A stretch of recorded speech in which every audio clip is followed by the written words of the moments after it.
നമസ്തേ. നമ്മളിന്ന് നോക്കാൻ പോകുന്നത് ആവി പിടിക്കുമ്പോൾ ശ്രദ്ധിക്കേണ്ട 2-3 കാര്യങ്ങളെ പറ്റിയാണ്. ഒന്ന്, നമ്മൾ 15 മിനിറ്റിൽ കൂടുതൽ തുടർച്ചയായിട്ട് ആവി പിടിക്കുവാൻ പാടില്ല.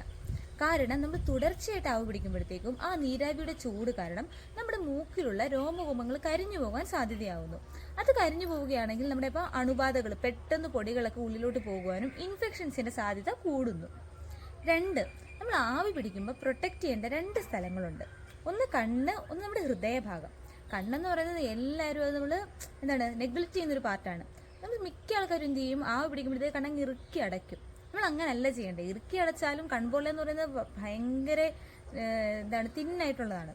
അപ്പോൾ നമ്മൾ സത്യത്തിൽ ചെയ്യേണ്ടത് നമ്മുടെ ഐപാഡ് ഉപയോഗിക്കുക, അല്ലെങ്കിൽ ഒരു കോട്ടൺ ക്ലോത്ത് മടക്കി നമ്മുടെ കണ്ണ് നന്നായിട്ട് കെട്ടുക. കാരണം പലതവണ നമ്മൾ ആവി പിടിക്കുമ്പോഴത്തേക്കും കണ്ണിൻ്റെ കാഴ്ചയെ വരെ ബാധിക്കാനായിട്ടത് കാരണമാകുന്നു. നമ്മുടെ കണ്ണ് പ്രൊട്ടക്റ്റ് ചെയ്തതിന് ശേഷം മാത്രമേ നമ്മൾ ആവി പിടിക്കാൻ പാടുള്ളൂ.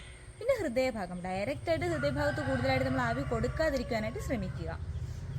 പിന്നെ 3 എന്ന് പറയുന്നത്, ഈ ആവി പിടിക്കുന്നതിൽ ചേർക്കുന്ന മരുന്നുകളുണ്ട്. ഇപ്പം ഹോമിയോ മരുന്നുകൾ കിട്ടും, അല്ലെങ്കിൽ മോഡേൺ മരുന്നുകൾ കിട്ടും. അതൊക്കെ ആ മരുന്നുകൾ ഉപയോഗിക്കരുതെന്നല്ല, അത് ഉപയോഗിക്കാം. അത് ഏതെങ്കിലും ഒരു കണ്ടീഷനിൽ ഡോക്ടർമാർ ഉപയോഗിക്കാൻ പറയുവാണെങ്കിൽ മാത്രം ഉപയോഗിക്കുക.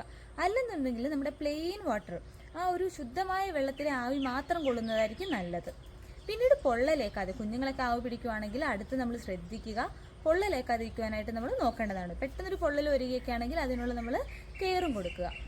അപ്പോൾ ഇത്രേ ഉള്ളൂ. Thank you.